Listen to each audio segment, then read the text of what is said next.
नमस्कार, स्वागत है आपका। मैं हूं आपके साथ अनाया शर्मा। शुरुआत करेंगे हरियाणा की आज की अहम और ताज़ा खबरों के साथ। फरीदाबाद के नगला एनक्लेव पार्ट 1 में शनिवार की देर शाम एक जर्जर मकान का छज्जा भर भराकर गली में खेल रहे बच्चों के ऊपर गिर गया, जिसके मलबे में दबने से एक लगभग 5 साल के बच्चे की मौत हो गई है। तो वहीं दूसरे की हालत काफी गंभीर बताई जा रही है, जिसे फरीदाबाद के बादशाह खान सिविल अस्पताल में भर्ती कराया गया है।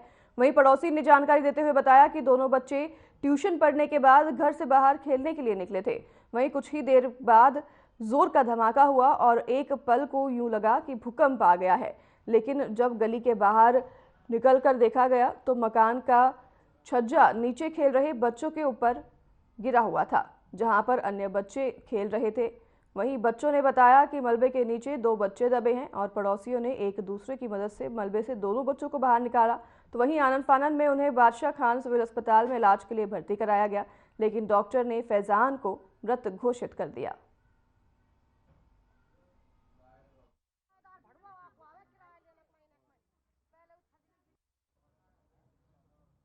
ये पर्वता कॉलोनी का एरिया था। वहाँ घर के बाहर छज्जा था, जिसके छज्जे के गर्डर में जंग लगा हुआ था। तो बच्चे खेल रहे थे, तो सडनली वो छज्जा गिर गया। जो छज्जा गिरा तो उससे 3 एक बच्चे थे, जिसमें से एक बच्चे की एक्सपायर हो गया, बच्चा डेथ हो गई है। छज्जा गिरने से सर में चोट आई है, दूसरे बच्चे के पैर में चोट आई है, वो ठीक हो जाएगा। तो कोई शिकायत किसी की तरफ से कोई दी गई है? अभी क्या कार्रवाई की जा रही है? अभी फ़िलहाल बच्चे का कार्रवाई चल रही है। अभी जैसे ही बयान होंगे, जो भी शिकायत मिलती है उसके अनुसार फिर कानूनी कार्रवाई अमल में लाई जाएगी। कितनी कितनी उम्र रही होगी बच्चों की, सर कुछ जानकारी मिली हो तो? जिस बच्चे की डेथ हुई है वो 5 साल का था।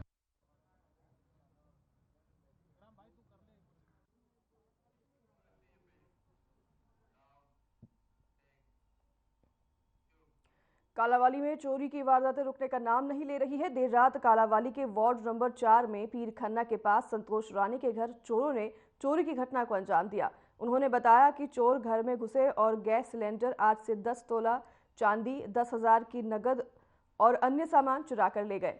पुलिस घटना की जानकारी के बाद मौके पर पहुंची और जांच शुरू कर दी। वहीं आपको बता दें कि 10 मार्च को शहर के लोगों ने चोरी की वारदात को लेकर पुलिस चौकी के सामने धरना भी दिया था और 11 मार्च को मंडी बंद करने के भी धरना दिया था, जिसके बाद डबवाली के पुलिस कप्तान सुमेर सिंह ने थाना प्रभारी और कालावाली चौकी प्रभारी का तबादला भी कर दिया था, लेकिन उसके बावजूद भी चोरी का सिलसिला नहीं रुक रहा है।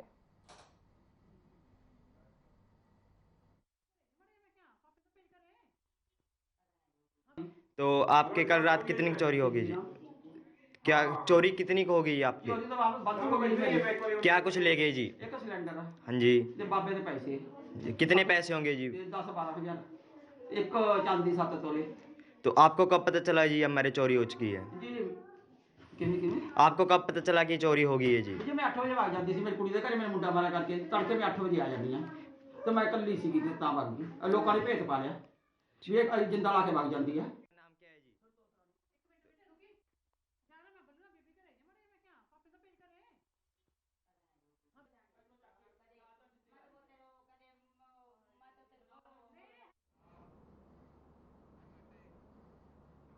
इंडियन मेडिकल एसोसिएशन हरियाणा ने बड़ी घोषणा करते हुए राज्य के आयुष्मान कार्ड धारकों और चिरायु कार्ड धारकों को बड़ा झटका दिया है।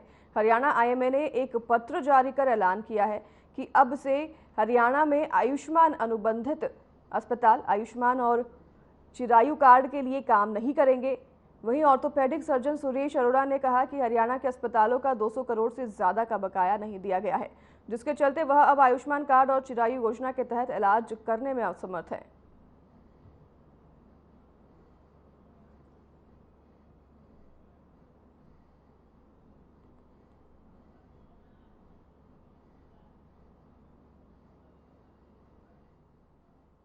पूर्वा हॉस्पिटल फरीदाबाद से आयुष्मान पेशेंट्स का हम ट्रीटमेंट पिछले 3 साल से कर रहे हैं, 3 से भी ज़्यादा साल से, पर पिछले लास्ट 1.5 ईयर हमारे पास एक भी पेमेंट नहीं आई।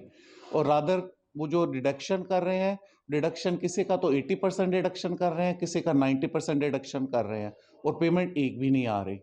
और इसके अलावा मरीजों के लिए जो अब नए पैकेजेस पिछले 1 साल से अदर स्टेट्स ने लागू कर दिए हैं, पर हरियाणा स्टेट ने लागू नहीं करे। कई बार हम लोग हायर अथॉरिटी से मिले, हमें वर्बल एश्योरेंस मिलती है पर एक्चुअल में कुछ नहीं होता। तो इसलिए हमने अब 16 तारीख से इन मरीजों का इलाज करना बंद कर दिया है। एक्चुअली ऐसा है, पिछले करीबन 1.5-2 साल से जितने भी हरियाणा के आयुष्मान एंड पेंडल हॉस्पिटल हैं उन सबको काफ़ी दिक्कतें आ रही थी। जैसे कि उनको पैसा नहीं मिल रहा था, और मिलता था तो बहुत देर से मिलता था और बहुत ज़्यादा कटौतियाँ होती थी उसके अंदर। और इसके अलावा मेन प्रॉब्लम एक ये थी कि जो भारत सरकार ने एक नया पैकेज लागू किया हुआ है जिसको 2022 बोलते हैं, वो बाकी स्टेट्स में लागू हो गया है, हरियाणा में पिछले 2 साल से अभी तक लागू नहीं किया गया है। तो इस तरह की डिमांड्स के लिए हम हरियाणा सरकार से पिछले 2 साल में 4 या 5 बार मिल चुके हैं, तो अभी तक कोई भी रिजल्ट्स नहीं आ रहे थे।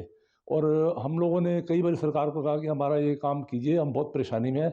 डॉक्टर्स के 1-1, 2-2 करोड़ रुपए के ऊपर इकट्ठे हो गए उनके बैलेंस, और उनको हॉस्पिटल चलाने में दिक्कत हो रही है बहुत ज़्यादा। देखो, ये पिछले काफ़ी समय से, पिछले 1 साल से कुछ समस्याएं हमारी जो सरकार के साथ चल रही थी आयुष्मान भारत के तहत, उस कारणवश हमने उसको बंद किया है। पहला कारण है कि बहुत ही ज़्यादा डिडक्शन, मतलब अगर हम कोई सर्जरी 20-22 हज़ार रुपये में करते हैं तो उसमें काफ़ी ज़्यादा डिडक्शन अप्रूवल के बाद आ जाती हैं।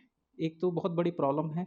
दूसरा, हमारे जो पैकेज हैं पिछले 6 साल से वो रिन्यू नहीं किए गए हैं, जबकि दूसरे स्टेट्स में आयुष्मान भारत के पैकेजों को रिन्यू किया गया है, उसमें काफ़ी अच्छे पैकेज दिए गए हैं, जबकि हरियाणा में ये पिछले 6 साल से नहीं हुआ है।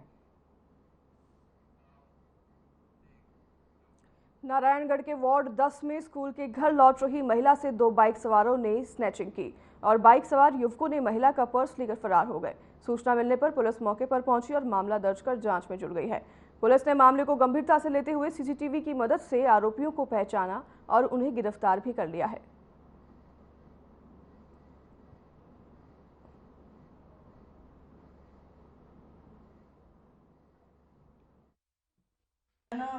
स्कूल से आ रही थी तो रास्ते में आ रही थी तो ये एकदम बाइक पे सवार होके मेरे पीछे से आए। एकदम इन्होंने मेरा पर्स छीना और एकदम मैं नीचे गिर गई और एकदम मेरे को गोडे में काफ़ी चोट आई है। तो फिर मैंने मतलब सारे गली वाले, मैंने शोर मचाया, सारे गली वाले इकट्ठे हो गए और फिर मैंने पुलिस को कंप्लेंट की।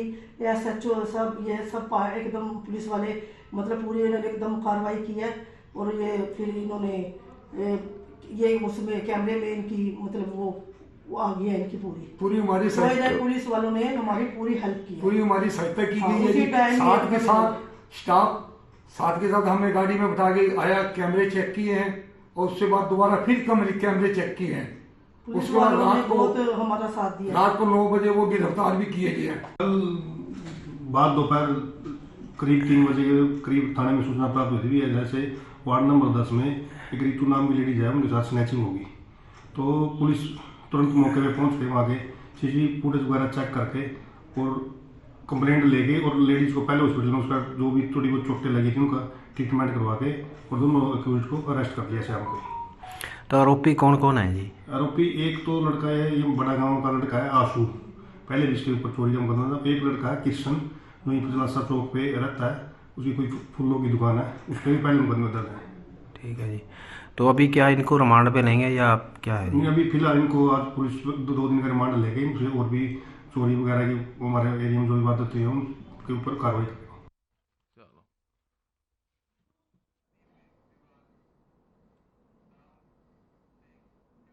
नगर परिषद कर्मचारियों पर आधा दर्जन से ज्यादा युवकों ने हमला बोल दिया। जानकारी के मुताबिक नगर परिषद कर्मचारी पलवल के रेलवे रोड पर राजनीतिक पोस्टर और होर्डिंग हटा रहे थे।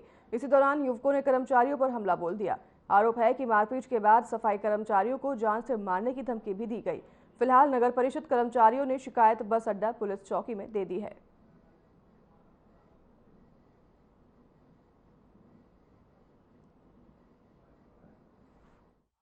लगे और ये पैर अंदर चोट है। ये उतार रहे थे तो एक स्कॉर्पियो में आए थे, 6-7 लड़के थे, दोनों उतरते थे, हम पे घूसे मारे थे, हाथ घूसे मारे थे, हाथ देखो और जाति सूच शब्द बोले थे, बंगला से क्या बोले थे। कारण क्या था? कारण है भाई बैन उतार रहे थे हम, आते थे। कौन थे वो पता है कुछ? हम लोग जानते ना भाई। शिकायत दे दी है वो? हाँ जी भैया। कितने कर्मचारी साथ मारपीट करी है? 4-5 जने। एक ड्राइवर मारा हमारा जी। क्या कार्रवाई चाहते हो आप? कानूनी कार्रवाई चाहते हैं। क्या कार्रवाई चाहते हो? कानून कार्रवाई बढ़वाई। छोड़ देगा? कहाँ जाएगा? कहाँ जाएगा? मैं यही रिसीव जाऊँगा यार। हाथ में लगी है और ये पैर अंदर चोट है ये।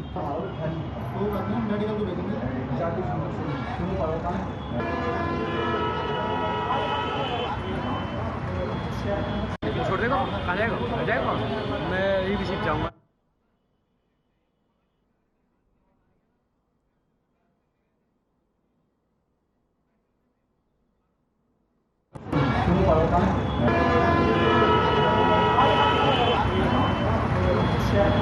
छोड़ देगा? कहाँ जाएगा? कहाँ जाएगा? मैं यही रिसीव जाऊँगा।